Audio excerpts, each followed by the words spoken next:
On a humid August evening in 2024, Clarence and Evelyn Thompson, a retired black couple in their late 60s, were driving home from a church fundraiser in Richmond, Virginia.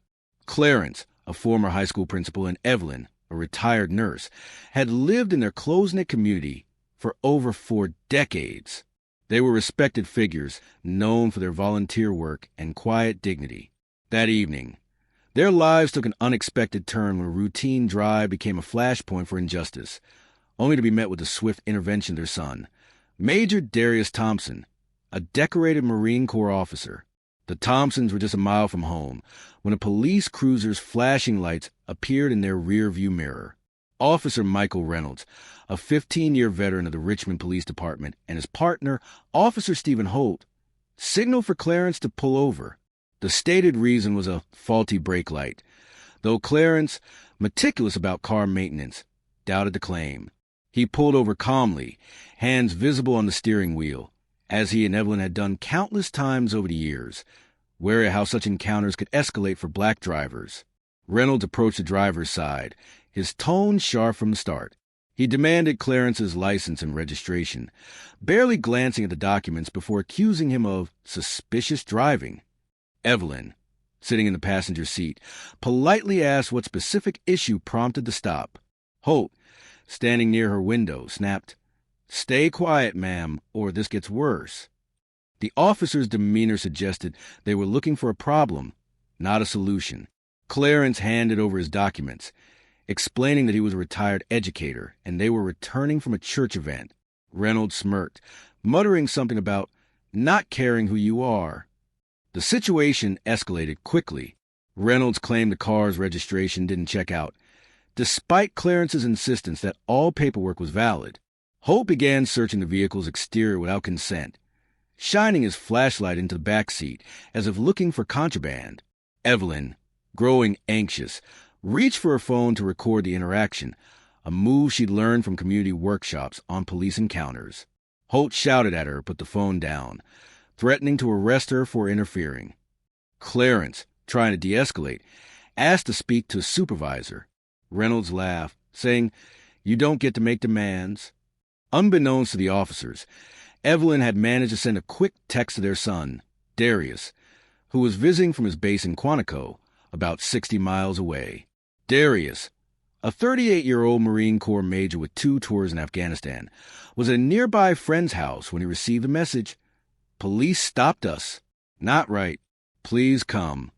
Darius, who had grown up hearing his parents' stories of navigating racism in the South, immediately got into his car, his military training kicking in. He knew the importance of staying composed but assertive in such situations. Back at the stop, the officer's behavior grew more aggressive. Reynolds ordered Clarence out of the car, claiming he needed to check for weapons. Clarence complied slowly, his arthritis making his movements deliberate. Reynolds misinterpreted this as resistance, grabbing Clarence's arm and pushing him against the car. Evelyn gasped, pleading for them to stop. A small crowd of neighbors began to gather, some recording on their phones. One neighbor, Sarah Jenkins, live-streamed the incident, capturing Reynolds' rough handling of Clarence and Holt's dismissive attitude toward Evelyn's protests.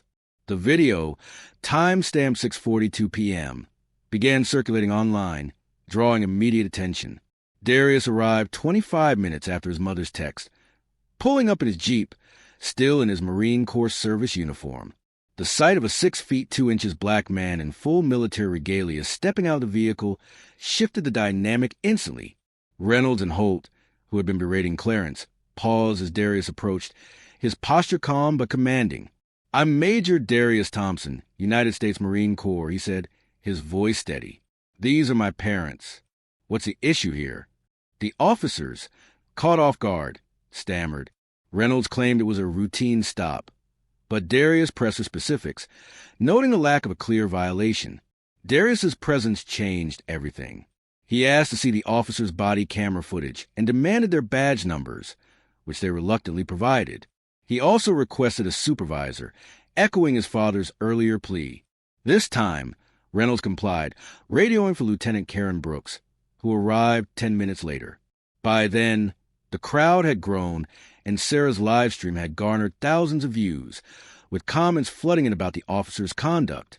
Social media posts began tagging local news outlets. Amplifying the incident, Lieutenant Brooks reviewed the situation, speaking briefly with Darius, who presented his military ID, and explained his parents standing in the community. Brooks, visibly uncomfortable, ordered Reynolds and Holt to stand down. She apologized to the Thompsons, admitting the stop appeared unwarranted and promising a full investigation. Clarence and Evelyn were released without a citation, though the emotional toll was evident. Evelyn's hands trembled as she hugged Darius, who escorted his parents home. By 8 p.m., the live stream had gone viral, with hashtags like #JusticeForThompsons trending across platforms. Local news stations picked up the story, airing clips of the video and interviewing neighbors who corroborated the Thompsons' account. The footage showed Reynolds' unnecessary force and Holt's dismissive attitude, contradicting their claim that the Thompsons were uncooperative. Darius, leveraging his military network, contacted a lawyer friend, Alicia Carter, who specialized in civil rights cases. By the next morning, Carter had filed a formal complaint with the Richmond Police Department, alleging racial profiling and excessive force. The public response was swift. Community activists organized a rally outside the police station the following day, demanding accountability. The Thompsons, though shaken, attended, with Clarence speaking briefly. "We've faced this before, but no one should fear a traffic stop in their own neighborhood." Darius stood beside his parents, his uniform a powerful symbol of authority and service. His presence drew media attention, with outlets like CNN and the Washington Post covering the story, framing it as a stark example of systemic bias in policing.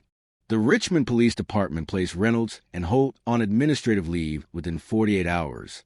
An internal investigation, spurred by public pressure and the viral video, revealed troubling patterns. Reynolds had a history of complaints for aggressive behavior, particularly toward black drivers, though previous incidents had been dismissed due to lack of evidence. Holt, a newer officer, had followed Reynolds' lead, a dynamic that Internal Affairs flagged as problematic. Body camera footage, released under a Freedom of Information Act request, confirmed the Thompsons' account, showing no evidence of faulty brake light or suspicious behavior. Alicia Carter escalated the case, filing a federal lawsuit against the city and the officers for violating the Thompsons' 4th and 14th Amendment rights. The suit sought damages for emotional distress, medical expenses. Evelyn required treatment for anxiety-induced hypertension, and punitive measures to deter future misconduct. Legal analysts predicted a settlement, given the clear evidence and public outcry. The lawsuit also requested mandatory bias training and stricter oversight of traffic stops, proposals that gained traction with city officials. Darius's role extended beyond the incident. He used his platform as a Marine officer to speak at community forums, advocating for police reform. His military record, 2 Bronze Stars and a Purple Heart, gave him credibility, and his measured tone resonated with audiences. "My parents taught me to serve," he said in a widely quoted speech. "But service means nothing if the system fails those we love." His words inspired other veterans to speak out, linking their experiences of discipline and honor to the need for accountability in law enforcement. The Thompson story sparked broader changes. The Richmond City Council allocated funds for body camera audits and community policing initiatives, prompted by the incident's visibility. The police department revised its use of force policies, mandating de-escalation training for all officers. Reynolds and Holt faced disciplinary hearings, with Reynolds ultimately terminated for repeated misconduct and Holt reassigned to desk duty pending further review. The officers' union protested, but public sentiment, backed by undeniable video evidence, drowned out their defense. Evelyn and Clarence, though reluctant to be in the spotlight, became advocates in their own right. Evelyn joined a local task force on police-community relations, sharing her perspective as a nurse who had treated victims of violence. Clarence spoke at schools, encouraging students to know their rights during police encounters. Their resilience inspired their neighbors, who organized a fundraiser to cover their legal fees, raising over $50,000 in a week. The lawsuit settled out of court in early 2025 for $2.5 million, a sum that sent a message to the department.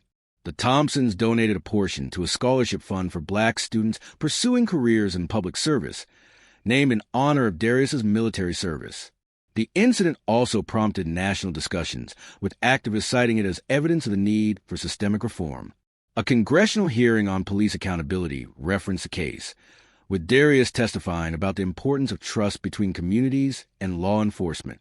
Years later, the Thompsons look back on that evening as a painful but transformative moment. Darius continued his military career, rising to lieutenant colonel, while mentoring youth in Richmond. Evelyn and Clarence remained active in their church, their faith guiding their advocacy. The officers' actions, meant to intimidate, had instead united a community and exposed flaws that could no longer be ignored.